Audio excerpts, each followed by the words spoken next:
저는 결시친을 종종 보는 34살 두 딸의 아빠입니다. 저희 부모님은 경제적으로 여유는 없지만 가족 간 형제 간 사이좋고 서로 위해주는 가정적인 분들입니다. 맞벌이 부부라 저희 어머니께서 거의 상주도우미처럼 첫째를 봐주셨는데 둘째 낳고는 어머니 힘들다고 아버지까지 최대한 빨리 퇴근하셔서 어머니를 도와주고 있습니다.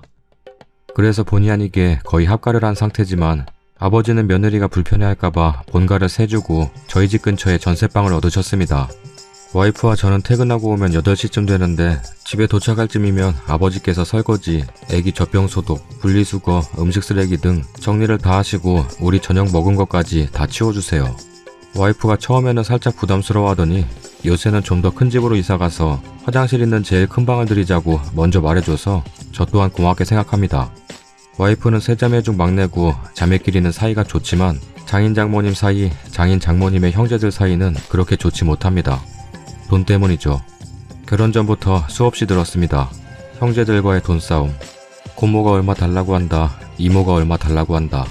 왜 쟤는 얼마 주고 나는 얼마 주냐 등등 시끄러웠고 저를 편하게 생각하셨는지 장인 장모님은 결혼 전부터 저에게 이런저런 얘기를 해주셨습니다.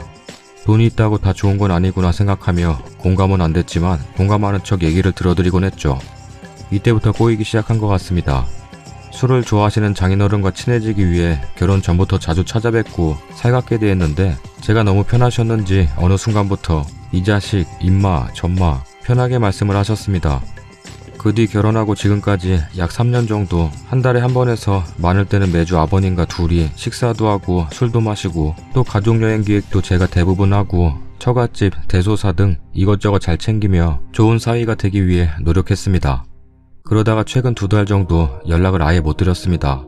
평일엔 회사 일이 바쁘기도 하고 요즘 회사 실적이 안 좋아 분위기도 안 좋고 해서 맨날 늦게 끝나고 주말엔 부모님 최대한 쉬시라고 정말 특별한 일이 있지 않으면 저희가 애들을 봤습니다. 집에 계시면 결국 애를 보게 되니 나가서 영화도 보고 외식하시라고 무조건 나가라고 합니다. 애가 하나에서 둘이 되니까 2배로 힘든 게 아니고 100배는 힘들더군요. 둘이 낮잠 자는 시간이라도 맞으면 좋을 텐데 하나가 자면 하나가 깨요. 갓난애기라 정말 주말이 더 힘들었어요. 틈만 나면 쉬고 싶었어요. 어제 진짜 오랜만에 6시 칼퇴근해서 모처럼 장인어른과 한잔하려고 회사에서 출발하면서 전화를 드렸습니다. 100번 전화하면 99번 받으시는 분인데 안 받으시더군요. 그래서 7시쯤 처갓집 거의 다 가서 전화를 드렸는데 굉장히 작고 귀찮은 목소리로 왜? 라고 하셨습니다. 그래서 아버님 주무시는데 전화드린 거 아니에요? 이랬더니 끊어 임마. 그러고 확 끊으셨습니다. 순간 벙쪄서 차를 세웠습니다. 뭐지? 내가 뭘 잘못했나? 연락 자주 못 드려서 그런가? 그렇다고 아무리 그래도 사위한테 끊어 임마 이러고 전화를 끊는 건 너무한 거 아닌가? 등등 당황하고 놀랐다가 기분이 나빠졌습니다. 차분히 장모님께 다시 전화를 드렸더니 요새 너무 안 와서 삐진 것 같다고 점심때 술 많이 드시고 오셨는데 술김에 그런 것 같다고 이왕 왔으니 들르라고 하시더군요. 장모님께서 자네가 이해하라고 저녁 시간이니까 나가서 저녁 먹자고 해보라고 하셨습니다. 그래서 짜증도 나고 쫄리기도 했지만 들어갔습니다. 아버님 저 왔어요. 계단을 올라가니 현관문은 열려있고 현관 모기장이 쳐져 있었습니다. 그리고 거실 소파에 앉아 계셨는데 보이더라고요. 아버님 저 들어갈게요. 이러니까 들어오지 말라고 하시더라고요. 그래서 문 앞에 서서 얘기했습니다. 아버님 왜 그러세요? 제가 죄송합니다. 그동안 좀 바쁘고 둘째도 있어서 연락도 못 드리고 죄송합니다. 등등 최대한 애교를 떨었습니다. 그 와중에 장모님도 외출 나갔다가 들어오시더라고요. 그래서 어머님이랑 같이 들어가서 셋이 얘기를 했습니다. 너는 그렇게 너대로 살아라. 넌 싹수가 노랗다. 나는 나대로 살 테니까 너 혼자 편하게 살아라. 하면서 퍼부으시는데 처음에 삐지신 거 풀어드리려고 좋게 올라갔는데 저도 어느 순간 표정 관리가 안 되더군요. 그러면서 아신 거 있을 때만 찾아온다고 그러시는데 갑자기 거기서 제가 기분이 팍 상했습니다. 마치 제가 돈 얘기를 꺼낸 것처럼 말씀을 하시더군요. 그래서 제가 무슨 아쉬운 말씀을 드렸냐고 그 자리에서 치고 나갔는데 아무 말씀 없으시면서 또 반복하시더라고요. 너를 믿었는데 내 잘못이다. 너는 그렇게 평생 살아라. 나도 나 알아서 평생 살 테니까. 등등 무한 반복이었습니다.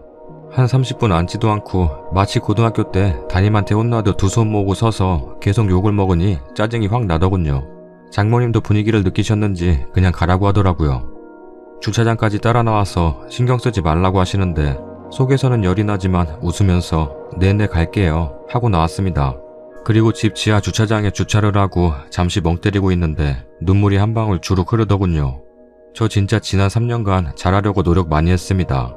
가족여행, 가족행사, 가끔 하는 외식, 첫째 데리고 어디 좋은 데 가면 꼭 처조카들 같이 데려가고 그 외 자잘한 것 등등 진짜 신경 많이 썼습니다.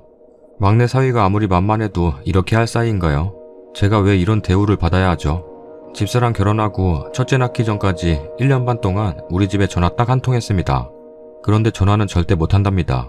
카톡만 하다가 엄마가 겨울에 코트 사라고 카드 줘서 코트 샀을 때 고맙다고 전화한 겁니다. 그래서 그때 서운해서 나 하는 거 반만 해라 하니까 너도 하지 마. 누가 시키냐? 라면서 하지 말랍니다. 그때 와이프 말 듣고 그만할 걸 그랬습니다. 그래도 저는 사랑하는 와이프 부모님이니까 잘해드리고 싶었습니다.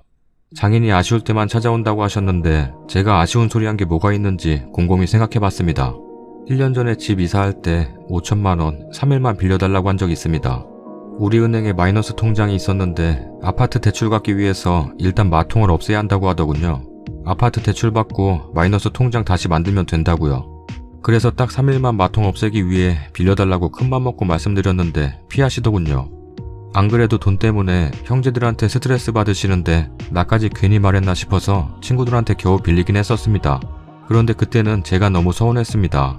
5천을 달라고 한 것도 아니고 3일만 빌려달라고 한 건데 된다 안 된다 아예 대답도 안 하고 피하셨거든요.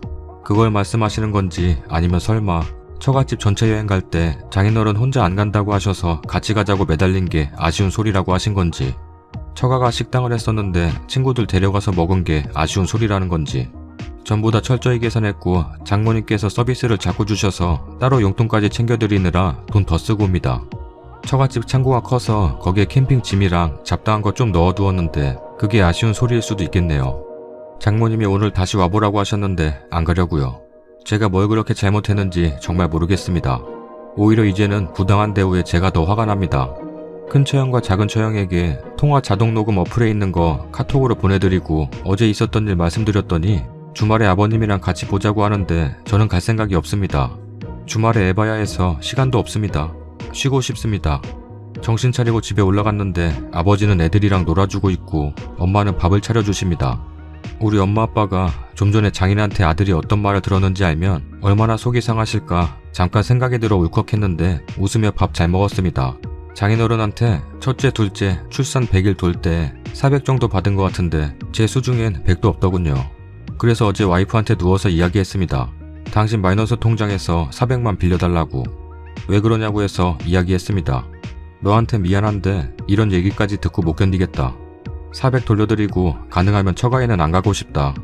내가 아무리 편하게 한들 이게 장인이 사위한테 할 수 있는 행동이냐고 수치스럽다고 했습니다. 와이프도 미안해 하더군요. 400은 줄 필요 없다고 합니다. 뭐하러 돌려주냐고. 그냥 안 가면 된답니다. 그래도 돌려드리고 싶다고 했는데 됐다고 가만히 있으래요. 제가 잘한 거 안다 자기가 미안하다 하는데 위로가 되더군요. 추가 글입니다. 글 쓴 다음날 아침에 장모님께 문자가 왔습니다. 장인어른 술 먹고 욕하고 그런 거 자기는 익숙한데 상처받지 말라고요. 자네가 너무 잘해서 배가 불렀다고. 아마 장인도 후회하고 있을 거라고 너무 마음 쓰지 말래요. 장인은 아무 말 없고 장모님 혼자 마음 쓰여서 문자한 것 같아요. 처가는 굉장히 가부장적이라 남아선호 심한데 장모님이 아들을 못 낳아서 돌아가신 할머니한테 시집살이 장난 아니었다고 들었습니다. 그런 장모님한테 장인은 지금도 막말하고요. 저 있는 데서도 2년 전연합니다. 장모님이 정말 짠합니다. 아무튼 많은 분들의 조언대로 거리를 좀 둘까 합니다. 내가 왜 이런 대접을 받아야 하는지 모르겠습니다. 저희 부모님에 대한 댓글도 좀 있는데 저도 마음이 아픕니다. 제가 능력이 부족해서 맞벌이를 안 하면 힘든 상황이라 항상 죄송하게 생각합니다. 저희가 집에 있는 시간엔 최대한 쉬시도록 노력하고 있습니다. 많은 관심 감사합니다. 혹시 나중에 후기가 생긴다면 다시 올리겠습니다. 모두 건강하세요. 댓글입니다. 글쓴이가 이제껏 잘해온 게 맞나 보다. 그러니 와이프가 저렇게 얘기를 하지. 당분간 왕래하지 말고 거리 두는 게 좋겠네요. 앞으로도 가지 말고 거리 두고 지내세요. 지 자식들도 안 하는 걸 왜 나서서 하려 하세요. 그냥 어쩔 수 없이 최소한만 하세요. 고마운 거 모르는 사람에게는 베풀 필요도 대접할 필요도 없어요. 안 베풀고 안 바라면 됩니다. 남의 부모에게 잘하겠다고 노력해봤자 한 번 쉬는 소리 들은 맘 상하듯이 사위나 며느리는 남이에요. 기본적인 도리만 하시면 됩니다. 처가와 거리 두시고 당분간 얼굴 마주칠 일 없게 하세요. 아직도 구독 안 누른 사람이 있어? 진짜야? 구독하기 눌러주세요. 구독 한 번만 눌러줘. 감사하게 생각할게. 구독하기 눌러주세요. 어허, 끝까지 안 누른다고? 아잉, 구독하기 눌러주세요.